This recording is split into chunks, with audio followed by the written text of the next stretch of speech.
Legal, boa noite pessoal. Acho que não tem ninguém novo, né? Todos aqui já são frequentadores assíduos dos últimos meses, anos. Então vamos começar. Depois a gente tem alguns recadinhos para passar em relação ao nosso próximo evento. Eu vou deixar aqui nesse começo para ficar gravado na câmera, que aí assim quem assistiu o vídeo pela internet também vai poder saber. Nosso evento vai ser dia 13 de abril de 2024, então o nosso próximo evento. E depois no final eu dou mais recadinhos. Então 13 de abril, pessoal, para quem vai assistir isso online, nosso evento aqui no Sim, depois mais detalhes vão ser divulgados. Ok? Então vamos começar com uma prece para a gente poder se tranquilizar. Vamos acalmando, realmente nos tranquilizando, deixando nossa mente bem relaxada, bem tranquila, esquecendo dos nossos problemas por alguns instantes aqui, podendo nos dedicar nesse momento ao nosso desenvolvimento, ao nosso aprendizado, através das palavras, dos ensinamentos que vamos ouvir hoje, que foram extraídos da nossa doutrina espírita, tão rica em conhecimentos, que pode transformar nossas vidas, ajudar a transformarmos as vidas dos nossos amigos, parentes também, aquelas pessoas próximas de nós. Vamos pedindo aos trabalhadores dessa casa, que vieram aqui muito antes mesmo de chegarmos, que nesse momento nos amparem, nos deem força, para que possamos realmente ficar ligados, todos juntos.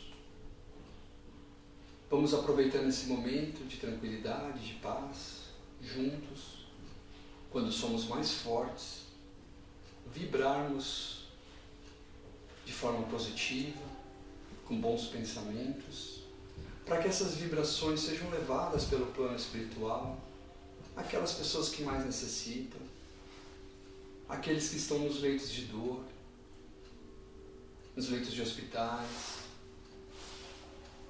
sofrendo de alguma maneira. Vamos levando essa vibração para as casas desajustadas, que precisam de um pouco mais de amor, de compaixão. É um momento especial, que nos reunimos aqui uma vez por semana, para, em nome dele, de nosso Mestre Jesus, de nosso Pai Criador, podemos nos desenvolver também, sermos pessoas melhores a cada dia, através daquele amor verdadeiro que ele nos ensinou. Que assim seja, graças a Deus. Muito bem. Para quem prestou atenção no que a gente divulgou, a palestra de hoje é sobre a Revista Espírita. No título eu coloquei especificamente a Revista Espírita do ano de 1858, porque foi a primeira. Aí a primeira pergunta que eu quero fazer para vocês aqui: quem já ouviu falar na Revista Espírita? Já ouviu falar? Pode ir no pelinho. Tá. Quem já teve a oportunidade de ler alguma coisa? Muito bom. Alguns capítulos. Muitos poucos, né?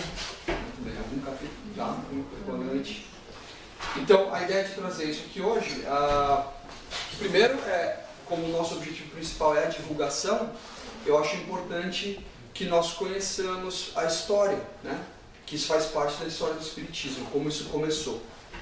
E o quão importante isso foi naquela época e ainda é hoje. Então, eu vou tentar aproveitar o máximo que eu posso nesse tempo aqui para passar um pouquinho para vocês dessa história. Então, a Revista Espírita começou o desenvolvimento dela em 15 de novembro de 1857, né, em Paris, obviamente, onde Kardec estava já trabalhando já há algum tempo. Apenas 6 meses havia se passado do lançamento do Livro dos Espíritos, né, que foi o primeiro livro da codificação de Kardec. E o Livro dos Espíritos foi um grande sucesso.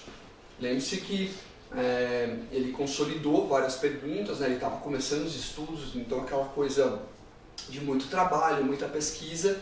E quando aquilo foi lançado, quando o Livro dos Espíritos foi lançado, naquela época aquilo se expandiu não só na França, por toda a Europa e também em outros lugares do mundo que já havia uma certa comunicação naquela época. E esse sucesso que o Livro dos Espíritos fez, né, teve naquele momento, incentivou ainda mais Kardec a publicar a Revista Espírita. Vou citar alguns nomes, talvez eles não sejam mais relevantes hoje em dia, mas eu acho legal até para conhecer, né?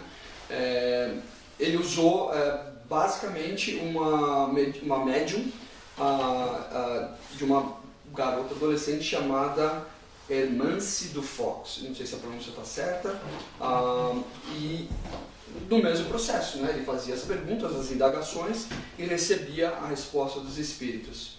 E também Kardec começou a questionar, que ele teve a ideia, talvez até por inspiração, né, dos espíritos naquele momento, e ele começou a questionar os espíritos se fazia sentido, né, ele fazer o lançamento de uma revista. Então, ele perguntou: vocês acreditam que eu devo fazer isso? Vocês acham que isso vai ser bom? Né? Era a pergunta dele, na linguagem dele, com os espíritos. E os espíritos responderam para ele que sim, que aquilo fazia todo sentido e que ele tinha que fazer aquilo de forma com bastante perseverança, que não ia ser fácil, né? Mas que ele fizesse, assim, que ele teria sucesso, teria êxito naquele trabalho. E aí, óbvio, que tem vários detalhes explicando, inclusive, que Kardec ele tinha 2 trabalhos, né? Ele tinha 2 empregos, vamos dizer assim, e ele era um cara muito ocupado. Então, para despender mais tempo ainda em fazer aquilo, ele tinha essa dúvida, como qualquer um de nós teria, né? Eu vou escrever um livro, vou fazer alguma coisa que vai me tomar mais tempo para fazer, que eu vou ter que me dedicar. E eles falaram: não, você vai dar um jeito. Eu sei que vai ser difícil, porque ele estava preocupado: eu acho que eu não vou conseguir. E eles realmente reforçaram a ideia dele. Então eu acredito pessoalmente que ele realmente estava sendo inspirado aquilo, né? Ele tinha a ideia e com muita inspiração. E os espíritos realmente falaram: não, nós recomendamos você amadurecer essa proposta.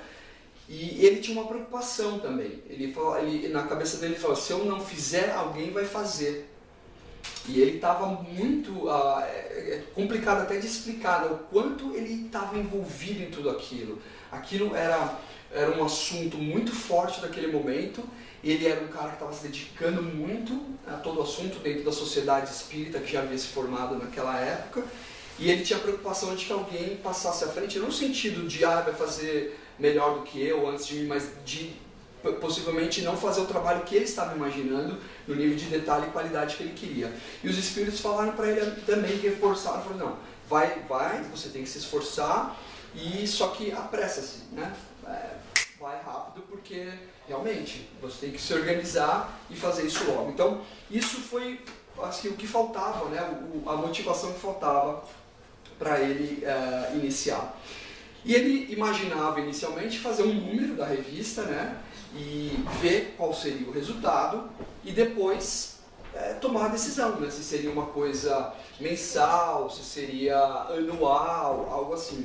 E mais uma vez os espíritos foram e intercederam e falaram assim: um primeiro número não bastará.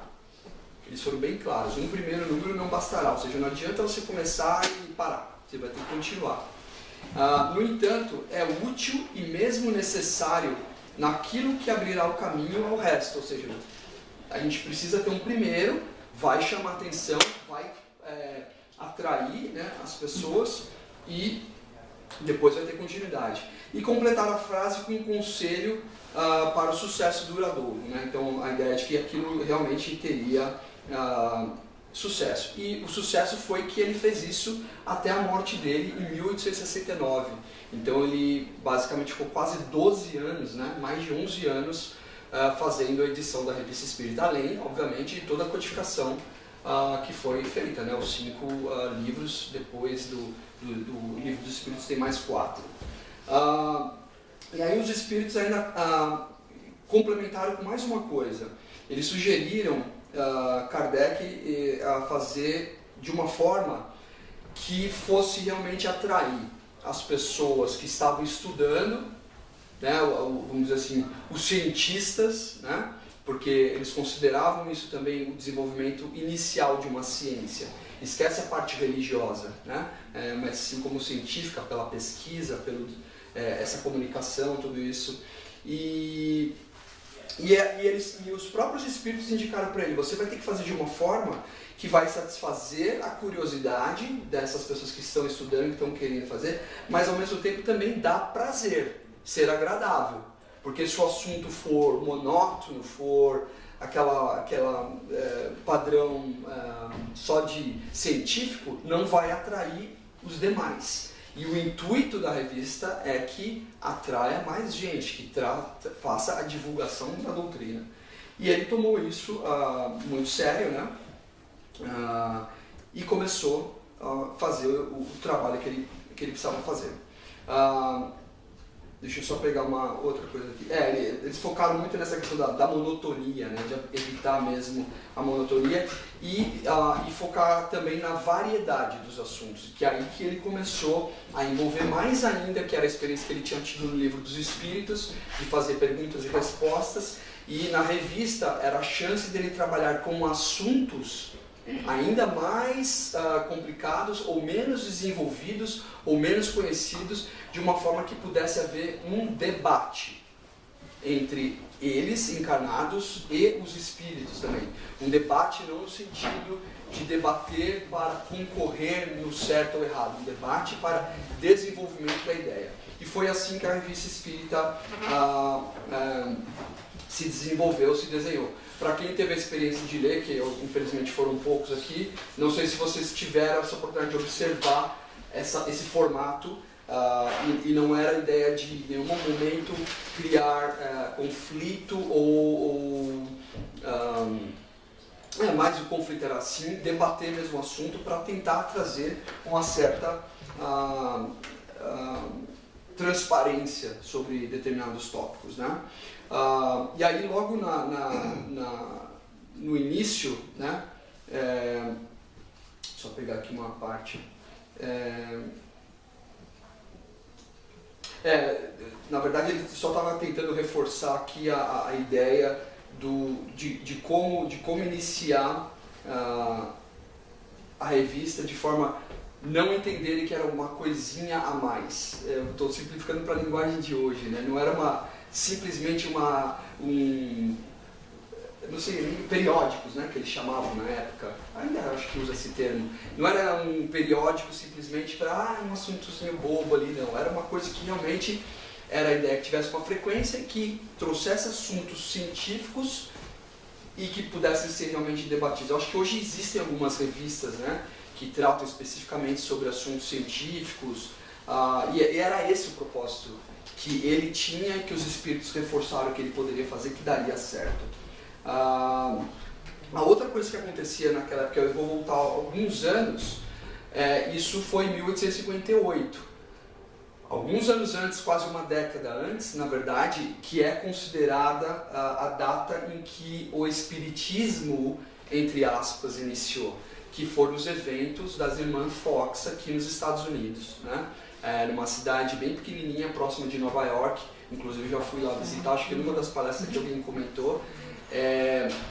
Todo esse movimento começou forte aqui nos Estados Unidos, em 1848, mais precisamente a data que eles utilizam é 31 de março de 1848, porque foi um episódio que despertou mesmo. Alguém não conhece esse episódio? Não conhece esse?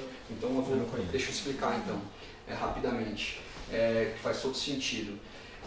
As Irmãs Fox viviam nessa cidade chamada... Vou pegar aqui o nome...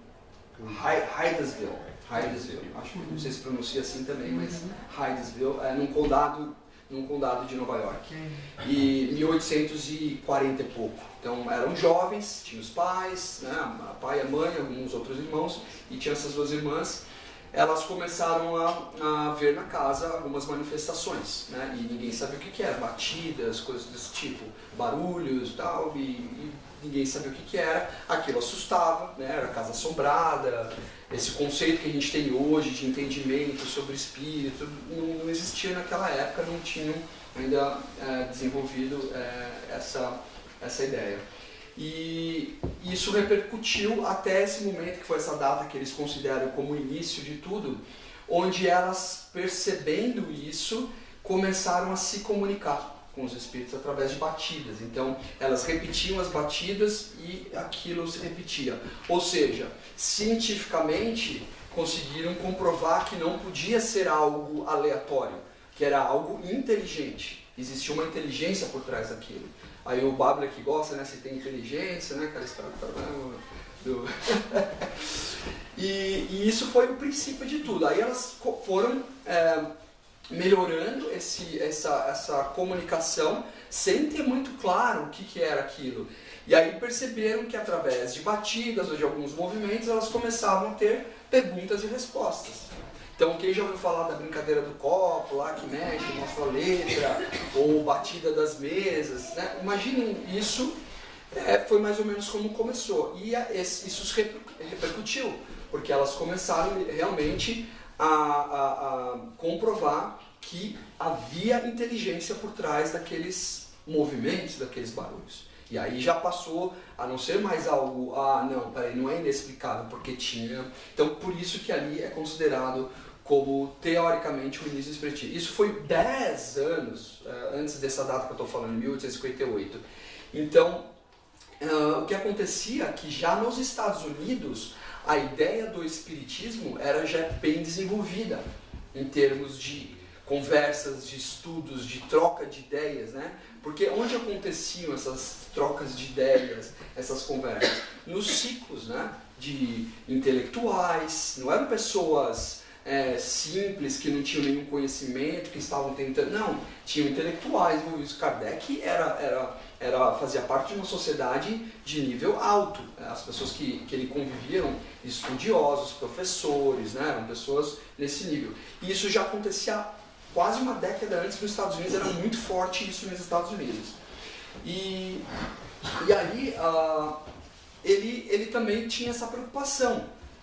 Está acontecendo isso nos Estados Unidos, agora está na Europa, né? Então ele já estava ali na Europa, já tinha toda aquela história. A gente tem que tentar ao máximo fazer com que seja algo que a gente possa se comunicar com todo mundo e tornar isso uma coisa maior. Ou seja, que eu possa tornar essa revista realmente de alcance mundial, global. Que o mundo para eles provavelmente naquela época era encarado Europa e Estados Unidos, né? Provavelmente era o que era mais considerado.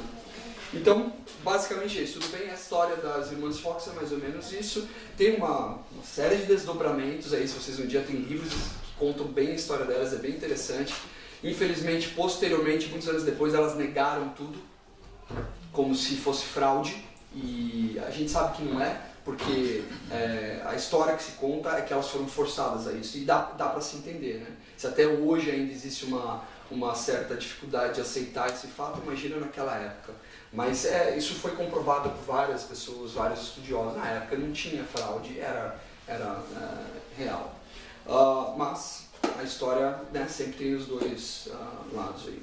Bom, então aí o Kardec, quando ele começou, qual que era? Imagina, ele estava naquela excitação de querer fazer um negócio, de saber que tinha que fazer, que nos Estados Unidos aquilo já estava super desenvolvido, tinha os 7, não sei quantos grupos de estudo acontecendo, e ele ali no meio daquele turbilhão, e ele tentando fazer, teve apoio dos espíritos e ele foi. Aí ele pensou, bom, eu preciso de patrocínio. A princípio, ele falou, como é que eu vou fazer? Como é que eu vou publicar uma revista sem dinheiro, sem nada? Vou precisar de um patrocínio. Conta a história que ele tentou, né, de algumas formas, algum patrocinador, mas que não teve sucesso, não teve êxito. E conta os espíritos que foi primordial que ele não tivesse mesmo, para que o trabalho dele fosse, não só pela dureza, né, para ele sentir mesmo a dificuldade, mas porque ele teria maior liberdade em fazer da forma como deveria ser feito e não com interferências. Então, você vê que até nisso, né, a espiritualidade providencia, ele tinha uma missão, né, ele tinha a missão dele, e eles ajudaram nesse sentido, e aí ele, acho que até no filme dele, no documentário, fizeram um filme, né, acho que conta um pouquinho disso, bem superficial, mas acho que conta um pouquinho. Bom, ele consultou os orientadores espirituais, eles falaram, não, tranquilo, vai que vai dar certo, vai firme, meu amigo, vai que é tua. E aí ele foi, né? Ele começou a fazer. Uma coisa que eles aconselharam, eu anotei alguns pontos aqui que eu acho legal, né, entender como que isso funcionava na época para ele. Porque a gente está falando de Kardec, a gente não está falando de seguidores da doutrina, a gente está falando do cara que codificou, que estava lá no começo tentando. Então é muito interessante. Será preciso que lhe dispenses muito cuidado a fim de assentares as bases de um bom êxito durável. Então existia a preocupação que ele não caísse em algo que fosse banal e que não fosse sustentável, né? Que cometesse, entrasse em enganos e erros, que com certeza aconteceu alguns pequenos erros, alguns pequenos enganos, mas eles estavam reforçando para que ele tomasse esses cuidados para que não acontecesse, porque afinal de contas ele ia depender dos espíritos que passassem informação, da idoneidade, nossa, tá ruim de sair hoje, dos espíritos que iam falar, né, que iam passar essa mensagem, da forma também que eles verificariam essas histórias, porque essa é a formação do espiritismo. Não foi porque alguém falou, eu acreditei em tudo, não, eles mandavam uma pergunta, recebiam perguntas de várias formas diferentes, de vários lugares diferentes, e confrontavam as respostas, e assim se foi toda a parte de codificação e da revista espírita também. Segundo as próprias palavras do Kardec, a revista seria uma tribuna livre, na qual, porém, a discussão jamais se afastará das normas da mais estrita conveniência. E acrescentava, numa palavra, discutiremos, mas não disputaremos, que era aquilo que eu estava falando no começo, que eu trouxe as palavras dele, né? Ele deixou bem claro, nós vamos discutir, mas não disputar. Se está certo, discutir é muito diferente. Bom, então ele escreveu essa revista, a 1º de janeiro de 1858, foi lançada. Sem dúvida nenhuma foi um sucesso, né? já vinha do sucesso do Livro dos Espíritos, e aquilo aí deu mais força para ele. Ele fez realmente sem nenhum financiamento externo, que foi o que ajudou ele a ter liberdade total. Ele conduziu o trabalho, ele pessoalmente. Entre esses 12 anos, quase 12 anos, ele era o editor, ele era quem ia atrás das coisas, ele realmente conduziu todas as discussões, reportagens que saíram nesse periódico. A revista obviamente contou com a colaboração de muita gente, né? Entre eles desencarnados e encarnados, para deixar claro, franceses e de outras nações. Eu tenho certeza que teve muita participação de pessoas aqui dos Estados Unidos, porque eles estavam ligados nessa época a isso, cientistas, literatos, filósofos, religiosos e também homens normais, né? Homens do povo, como eles chamavam. Que mais? Sempre ele sondava qual era a reação das pessoas em relação ao tópico, né? Então, se vocês pegarem depois a revista, eu vou ver se dá para pegar um exemplo. Vai ter o tópico, vai ter o assunto, vai ter a pergunta para os espíritos, vai ter o debate daquilo com os homens, com aquilo que se conhecia como ciência, e aí assim aquele tópico é trabalhado à luz do espiritismo, à luz do que os espíritos estavam explicando. Era assim o processo que eles faziam. E aí ele continuou esse trabalho durante esses 12 anos, né? Na época existia a Sociedade Parisiense de Estudos Espíritas, né? Que tinha sido fundada por eles. E faziam parte, eu vou falar alguns nomes, provavelmente quem lê bastante livro aqui vai saber dos nomes que eu vou falar. Camille Flammarion, Leon Denis, e o casal Pierre, desculpa de novo pela pronúncia, porque eu não sei, Pierre Gaetan e Marina Leimer. São pessoas que são muito conhecidas na história do espiritismo, porque eles fizeram parte lá da Sociedade Espírita na época, junto com Kardec, trabalharam muito. Então, dentre centenas de pessoas que colaboraram, esses 6 nomes que eu mencionei aqui, os 5 nomes que eu mencionei, foram pessoas bem importantes para o desenvolvimento, né? Mas também houve, deixar claro, houve também problemas, né? Existiu momentos onde um deles ou alguns deles receberam informações e tiveram aquilo como verdade e depois perceberam que era charlatanismo, né? Então por isso da importância do estudo, de não se acreditar simplesmente só porque alguém que teoricamente se diz um médium está falando. Existe todo um cuidado em relação a isso e eles fizeram isso muito para tentar minimizar essas possibilidades, né, essas falhas. Essa revista foi publicada ininterruptamente depois da morte dele, né? Acho que a última edição foi feita por ele nesses 12 anos e lançada ele já tinha falecido. Ele morreu, não me lembro agora a data, em 1869, mas eu não lembro a data. Então a última edição depois desses 12 anos foi lançada com ele já tinha desencarnado. Mas a revista continuou, mesmo depois do desencarne do Kardec, né? Por muitos anos, e só parou durante as guerras. Aí tem alguns pontos aqui, são coisas que não são tão relevantes, eu estou mencionando para vocês, só para vocês terem uma ideia da importância. Então uma revista mensal, saía janeiro, fevereiro, março, abril, todos os meses tinha o lançamento da revista. Hoje a gente consegue ver um consolidado desses 12 primeiros anos, né? E parou durante as duas grandes guerras, né? Ali a publicação parou totalmente. Depois da Segunda Guerra Mundial, eles continuaram até os dias de hoje.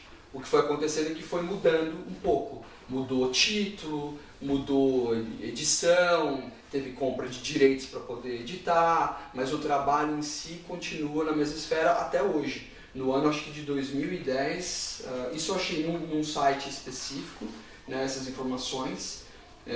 Eu não tive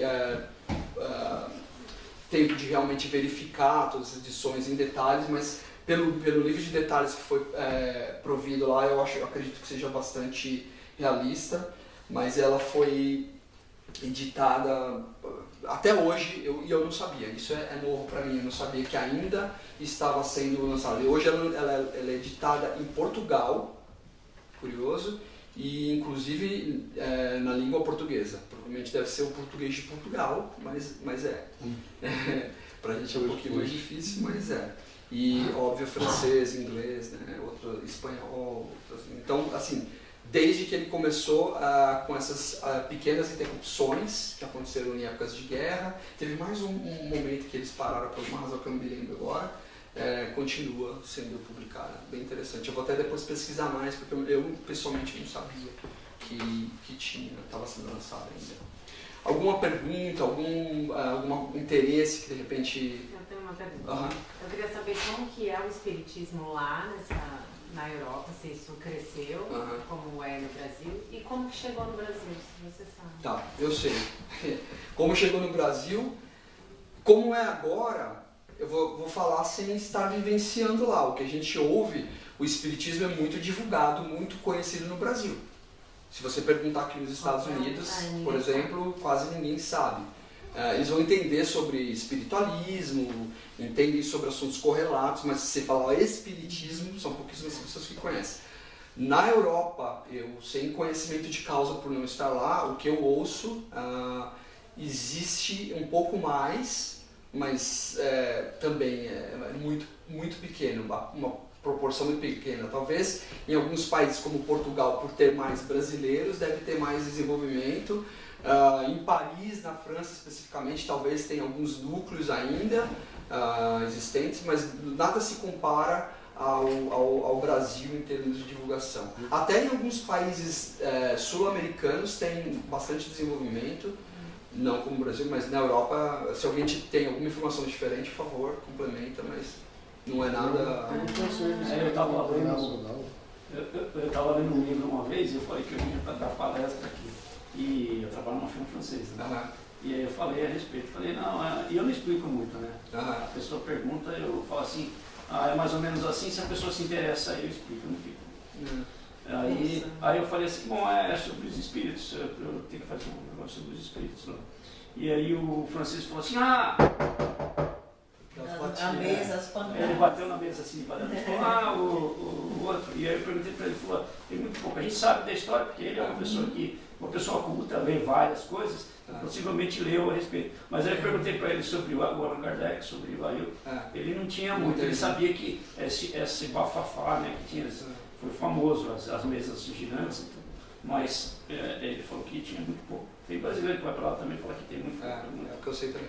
Mas existem congressos internacionais. Já CEPA, tem os países pan-americanos têm uma associação e todos os anos existem os congressos, juntam todos os países, inclusive alguns países da Europa, cada ano é um país. Embora até então a CEPA ainda acho que o vice-presidente é do Brasil e a presidente é argentina, se não me engano. Então, assim, tem um grupo grande, uma associação pan-americana nos países da América que se juntam com os países da Europa. Porque na Europa acho que não tem um núcleo tão grande. Talvez na França. O Brasil é o país que mais existem espíritas. O exemplo prático, até para tentar, a gente teve recentemente na congregação. Só quer divulgar. Congresso que tem anual aqui nos Estados Unidos. E você vê lá 99% brasileiro, alguns latino-americanos têm contato e pouquíssimos americanos, porque realmente não tem E aí você vê que é interessante, né? Como um desenvolvimento inicial aconteceu aqui nos Estados Unidos. E existia um grupo muito forte, tanto é que isso chegou ao ponto de ser divulgado na Europa. Esse caso das irmãs Fox é muito conhecido mundialmente. Talvez, óbvio, por questões de gerações que foram se passando, hoje isso já não é mais tão relevante. Mas teoricamente foi o que aconteceu aqui, que foi lá para os Estados Unidos. Exato. Eles faziam várias pessoas que iam assistir elas lá. E aí isso virou um burburinho e aí eles resolveram ir para a Europa. Que começou como um movimento meio que tipo das mesas girantes, né? Não era o espiritismo em si, mas só um tipo. Eu tenho um conhecimento de que nos últimos 6 meses, pelo menos 3 ou 4 congressos na Inglaterra, em Portugal, na Espanha agora no fim do ano passado, e também tenho conhecimento de vários centros espíritas em vários países da Europa, pelo menos 2 na Suíça, 5 na França, que eu tenho conhecimento, e também até nas Filipinas, que eu participo de um grupo que a gente se reúne, que é só em inglês, e tem uma pessoa que trabalha no grupo espírita lá das Filipinas. Legal. Sempre vai ter, né? Agora, quantidade. E aqui nos Estados Unidos, acho que a maioria dos lugares que a gente encontra são brasileiros que estão desenvolvendo isso. No Texas, aqui, Flórida tem um grupo enorme. Na Flórida é um pouco mais mixado, tem bastante latino também, fora brasileiro. Né? Porque se começou aqui, por que a gente não ouve mais falar? Esse eu posso trazer para uma outra palestra, talvez. É um assunto meio filosófico que a gente pode tratar. Aí vai variar, tem opiniões, eu acho que teve uma palestra minha que eu trouxe esse assunto, tem uma influência forte da cultura, que isso influenciou bastante o não aceitar isso. Eu vou trazer isso numa palestra aqui. Eu cheguei a abordar esse assunto numa das minhas palestras, que eu não lembro qual foi agora, e faço questão de trazer isso, que eu acho isso legal, entender de uma forma filosófica, porque a gente não tem como provar, né? Pode ser que a gente esteja certo, pode ser que a gente esteja errado, mas tem alguns sentidos no porquê disso. Além do Chico Xavier ter sido o grande porta-voz, talvez o Brasil, por ser miscigenado também, por ter muita influência da cultura africana, que tem esse lado espiritual muito forte, talvez seja isso que tenha contribuído. Claro. Para desenvolver no Brasil, com certeza. Eu acredito muito nisso, sim. Porque, na verdade, o espiritismo, como doutrina, como Kardec codificou, claro, é bem claro, bem específico. O conhecimento relacionado não é de propriedade do espiritismo, né? Ele só codificou e trouxe uma forma mais clara e tentou desmistificar. Esse conhecimento já não tem propriedade, né? Ele tem, dos africanos trouxeram isso com as crenças nos espíritos, na comunicação, outras crenças, outras culturas e religiões, né? Isso não é propriedade do espiritismo, né? É isso. Bom, algum outro comentário, pergunta? Como que chegou no Brasil? Como chegou no Brasil. A história que eu sei, aí também vai ter várias teorias, né? Obviamente o Brasil tinha um relacionamento muito forte com a França, no sentido que as pessoas que tinham poder, tinham dinheiro, mandavam os filhos estudarem aonde? Nos melhores lugares do mundo. Qual que era o melhor lugar do mundo naquela época? Era a França. E aí, com esse intercâmbio entre filhos de brasileiros com dinheiro, né, que eram as pessoas que podiam ir para aquela época, com esse intercâmbio, sabendo, obviamente, teve esse desenvolvimento lá, começou a haver essa comunicação.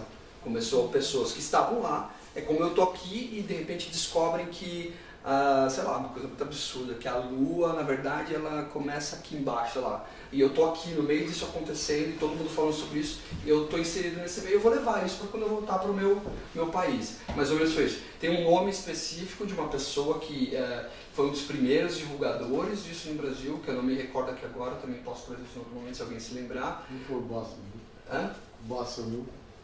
Então, tenho dúvida se é esse nome mesmo, eu sei de quem você está falando, mas assim, basicamente é isso.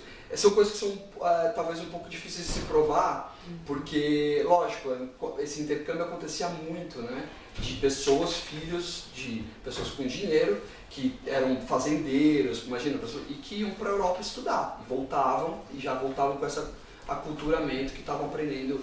Se eu não me engano, até Santos Dumont teve bastante relacionamento com esses estudos na época. Ele era um cara brasileiro que estava lá na França e tinha bastante coisa. Só para ilustrar, né? Tem um livro, Brasil, Coração do Mundo, Pátria do Evangelho, que eu estou olhando no Google, ele fala exatamente isso, a história do Brasil e a conexão com o Espiritismo. Por que o Brasil foi tão forte? Então, no livro é do Chico, o autor é Humberto de Campos, psicografia do Chico Xavier. Esse livro tem é bem PDF. legal. Esse livro é bem Quem legal. quiser baixar, então lá deve contar tudo, quer dizer, nada foi por acaso, né? Eu não quero dar spoiler. Eu não quero dar spoiler, mas esse livro fala que o Brasil será a pátria do Evangelho. Isso. Assim, no sentido de que haverá uma transformação tão grande que... E o Brasil até pela característica de como é cultural, de aceitar...